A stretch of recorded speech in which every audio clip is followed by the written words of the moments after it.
नमस्ते छात्रों, मैं ससानी सर, हनुमान विद्यालय घारगांव, तालुका कळंब, जिला उस्मानाबाद। मैं आज आपको हिंदी सुलभ भारती 8वीं कक्षा जरा प्यार से बोलना सीख लीजिए रमेश दत्त शर्मा जी ने लिखी हुई कविता कक्षा 8वीं हिंदी सुलभ भारती, इसके बारे में मैं आज आपको जानकारी दे रहा हूं। जरा प्यार से बोलना सीख लीजिए रमेश दत्त शर्मा जी ने लिखी हुई यह कविता है। यहाँ कवि रमेश दत्त शर्मा जी का चित्र है, आप देख सकते हैं। रमेश दत्त शर्मा जी पत्र पत्रिकाओं, रेडियो और टीवी के माध्यम से वैज्ञानिक दृष्टिकोण का प्रचार प्रसार करते रहे। आपको विज्ञान लेखन में दर्जन से अधिक पुरस्कार मिले। आप कक्षा 7वीं 8वीं से ही स्थानीय मुशायरों में चचा जलेसरी के नाम से शिरकत करने लगे थे।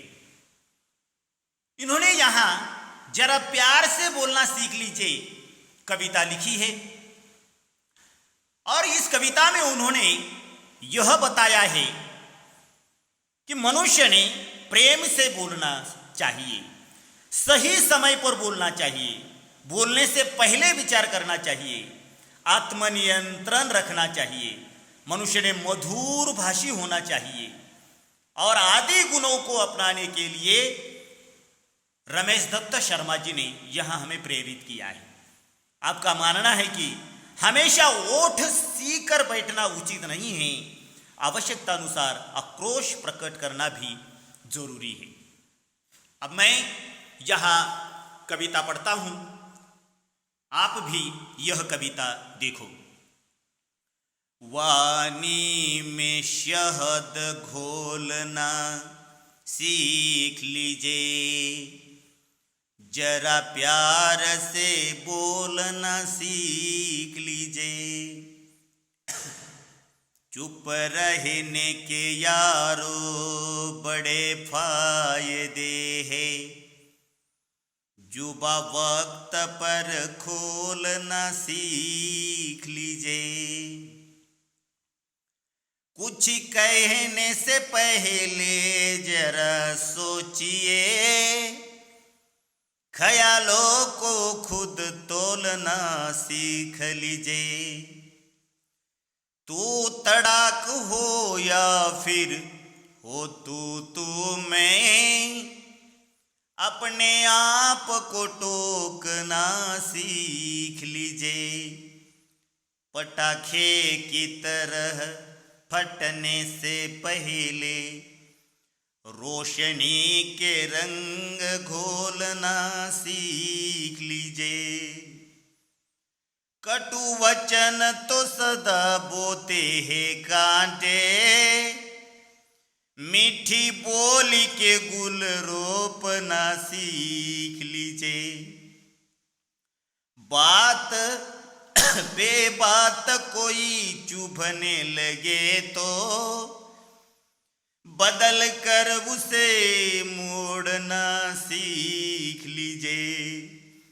ये किसने कहा होंठ सी करके बैठो, जरूरत पे मुंह खोलना सीख लीजिए।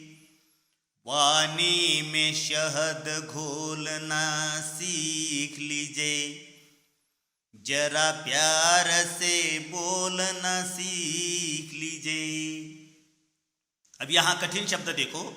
वाणी का अर्थ है भाषा, शहद का अर्थ है मध, यारों का अर्थ है मित्र, जुबा वाणी, ख्याल विचार, टोकना रोकना, कटु शब्द का अर्थ है कड़वे, वचन का अर्थ है बोल, गूल का अर्थ है यहाँ फूल, गूल रोपना, ये जो मुहावरा है इसका अर्थ है पौधे लगाना। बेबात बिना बात और यहाँ मुंह खोलना, अपनी बात कहना, यह कठिन शब्द है। इस कठिन शब्द के अर्थ भी मैंने आपको बताए। अब देखो कविता की पंक्तियां देखो। वाणी में शहद घोलना सीख लीजिए, जरा प्यार से बोलना सीख लीजिए। यहां कवि क्या कहते हैं देखो, वाणी में शहद घोलना सीख लीजिए, जरा प्यार से बोलना सीख लीजिए। भाइयों, वाणी की शक्ति मनुष्य के लिए वरदान और अभिशाप दोनों भी है। वास्तव में मधुर वचन औषधि के समान होते हैं। जिस प्रकार एक रोगी का रोग दूर करने के लिए उसे औषधि दी जाती है, उसी प्रकार व्यक्ति कितनी ही परेशानियों से घिरा और तनावग्रस्त क्यों न हो, किसी के मधुर वचन उसकी परेशानी व तनाव दूर करने में सहायक होते हैं। उसी प्रकार हमें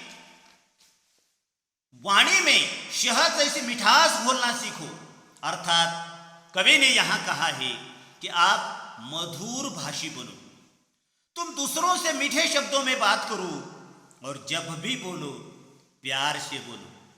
जब आवश्यकता हो तभी बोलो, और वह भी जब बोलते हैं तो प्यार से बोलने का प्रयत्न करो, ऐसे यहां कवि कहते हैं। उसके बाद कहते हैं, चुप रहने के यारों बड़े हैं फायदे, जुबा वक्त पर खोलना सीख लीजिए। चुप रहने से हमारे ज्यादा से ज्यादा लाभ फायदे होते हैं। कैसे? हमारी ऊर्जा बचती है, समय बचता है, और उस ऊर्जा और समय को किसी सकारात्मक कार्य में हम लगा सकते हैं। इसीलिए चुप रहने के बहुत फायदे हैं। अगर हम गुस्से से बात करते हैं तो हमारे पास जितने आदमी है वह दूर हो जाते हैं। फिर कवि यहां कहते हैं कि कुछ कहने से पहले जरा सोचिए, ख्यालों को खुद तोलना सीख लीजिए। हम जो कुछ कह रहे हैं उससे पहले हमें विचार करना चाहिए। बोलने से पहले अपने शब्दों को तौलने की आदत बनाओ। ऐसा न हो कि आपकी बातें सामने वाले को दुख पहुंचाए। तलवार से हुआ घाव देर सवेर भर ही जाता है, किंतु कटुवाणी से हुआ घाव कभी नहीं भरता है। इसीलिए जो हमें बोलना है उसका विचार करते हुए हमें बोलना चाहिए। तू तड़ाक हो या फिर हो तू में, अपने आप को टोकना सीख लीजिए। अगर हम ज्यादा से ज्यादा बोलने का प्रयत्न करते हैं, गुस्से में बोलने का प्रयत्न करते हैं, तो हमारे सामने जो मनुष्य है उनमें तू मैं हो जाता है, यानी संघर्ष हो जाता है, झगड़ा हो जाता है। इसीलिए हमें जब भी क्रोध आता है अपने आप को रोकने का प्रयत्न करना चाहिए, कवि यहां कहते हैं। उसके बाद कवि यहां कहते हैं, अब देखो, पटाखे की तरह फटने से पहले रोशनी के रंग घोलना सीख लीजिए। यहां पटाखों का चित्र है, देखो पटाखे फटाक ऐसा आवाज करते हैं। तो उसी तरह मनुष्य ने नहीं बोलना चाहिए, और हमें किसी भी परिस्थिति में दूसरे पर क्रोध में फट पड़ने के स्थान पर प्यार का प्रकाश फैलाना कहीं उचित है, क्योंकि क्रोध की प्रतिक्रिया में क्रोध ही मिलेगा और बात हाथ से निकल जाएगी। इसीलिए कटु वचने, हम कटु जब जब बोलते हैं तो बोलने से पहले हमें विचार करना चाहिए। उसके बाद कवि कहते हैं, कटु वचन तो सदा बोते हैं कांटे, मीठी बोली के गुल रूप ना सीख लीजिए। कटु वचनों से हमें कांटे ही मिलते हैं। यहाँ गुलाब का फूल है और यहाँ कांटों का चित्र भी मैंने आपको यहाँ दिखाया है। तो कटु वचन ऐसे बीज है जिनके फल स्वरूप कांटों रूपी फसल ही मिलती है। तो कटु वचनों का त्याग करके मीठी बोली रूपी फूल के पौधे हमें लगाने का प्रयत्न करना चाहिए, कवि ऐसा यहाँ कहते हैं। बात पे बात कोई चुभने लगे तो बदल कर उसे मोड़ना सीख लीजिए। कभी यहां कहते हैं, यदि बात करते करते कोई ऐसा प्रसंग आ जाए कि किसी की बात आपको या आपकी बात दूसरों को चुभने लगे, तो बात को प्यार के मोड़ पर लाना हमें सीखना चाहिए, ताकि वातावरण की कटुता दूर हो जाए। इसीलिए हमें हमारे जो विचार है यह अलग रास्ते से उसे मोड़ने का प्रयत्न, प्यार के रास्ते से मोड़ने का प्रयत्न हमें करना चाहिए। और इस पूरी कविता में कवि यहां रमेश दत्त शर्मा जी यहां कहते हैं कि अब तक कवि कहते हैं कि प्यार से रहो, प्रेम से रहो, बोलने से पहले विचार करो। लेकिन अंतिम पंक्तियां यह भी बहुत ही महत्वपूर्ण हैं कि कवि कहते हैं, ये किसने कहा होठ सी करके बैठो, यह तुम्हें किसने कहा है। अगर सामने वाला हमारे ऊपर अत्याचार कर रहा है, सामने वाला हमें कटु शब्द में बोल रहा है, सामने वाला झगड़ा कर रहा है, कुछ भी बोल रहा है, तो हमें चुप भी नहीं बैठना चाहिए। जरूरत पड़ने पर हमारा मुंह हमें खोलना चाहिए और हमें दूसरों को भी सबक सिखाना चाहिए। कहीं कोई किसी प्रकार का अन्याय हमारे ऊपर कर रहा हो या अत्याचार हमारे ऊपर कर रहा हो, उस समय चुप रह जाना भी अन्याय ही होगा। हमें ऐसी परिस्थिति में डटकर जोरदार शब्दों में उसका विरोध करना चाहिए। यह भी कवि यहाँ कहते हैं। अब मैंने यहाँ जो कविता यहाँ पढ़ाई है, यह कविता कवि ने बहुत ही इस कविता के माध्यम से यहाँ हमें संदेश दिया है। इसीलिए कवि ने यहाँ कहा है कि कवि को यहाँ कहना है कि मीठी वाणी सफलता की कुंजी होती है, अतः हमें सदैव मीठा और उचित बोलना चाहिए। कहा भी गया है तुलसी मीठे वचन तय, सुख उपजत चहु और वशीकरण के मंत्र है तज दे वचन कठोर। इसी प्रकार हमें मितभाषी होना चाहिए। जब हम मितभाषी हो जाते हैं तो हम सभी को जीत सकते हैं। मीठी बातें हमें सीखनी चाहिए, बोलनी चाहिए और आवश्यकता के समय अवश्य बोलना चाहिए और आवश्यकता के अनुसार ही हमारा मुंह भी हमें खोलना चाहिए। यह कवि ने यहाँ हमें बताया है। अब हमें यहाँ स्वाध्याय देखना है। सूचनानुसार कृतियां करो। मैंने आपको पूरी कविता पढ़ाई है। इस कविता के आधार पर प्रवाह तालिका हमें यहाँ पूर्ण करनी है। देखो प्रश्न क्या है। कवि ने इन बातों को सीख लेने को कहा है। यहाँ हमें 4 आकृतियां दी है। देखो पहला उत्तर है वाणी में शहद घोलना, 2 प्यार से बोलना, 3 ख्यालों को खुद तोलना और 4 अपने आप को टोकना। यहां दूसरा प्रश्न दिया है, उत्तर लिखो। देखो कांटे बोने वाले कटु वचन, इसका उत्तर है चुभने वाली बात बेबात, फटने वाले पटाखे की तरह। तीसरा प्रश्न है चुप रहने के 4 फायदे लिखो। अब क्या क्या 4 फायदे हैं देखो।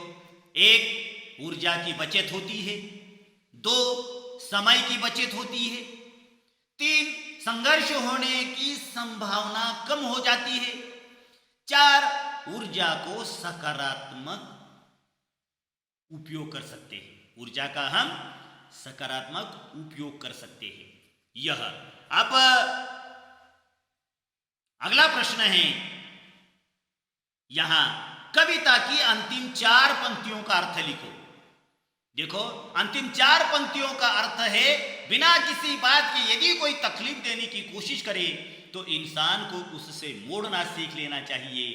हमें तकलीफ देने वालों को मुंह तोड़ जवाब देना सीख लेना चाहिए। अर्थात ऐसी परिस्थितियों में हमें बुद्धि व विवेक से काम करना चाहिए। यह अब 5वां प्रश्न है, यहां कविता में आए इस अर्थ के शब्द लिखो।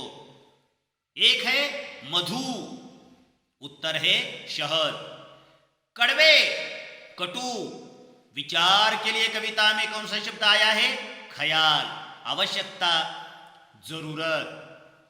तो बच्चों मैंने यहां आपको पूरी कविता पढ़ाई है रमेश दत्त शर्मा जी की।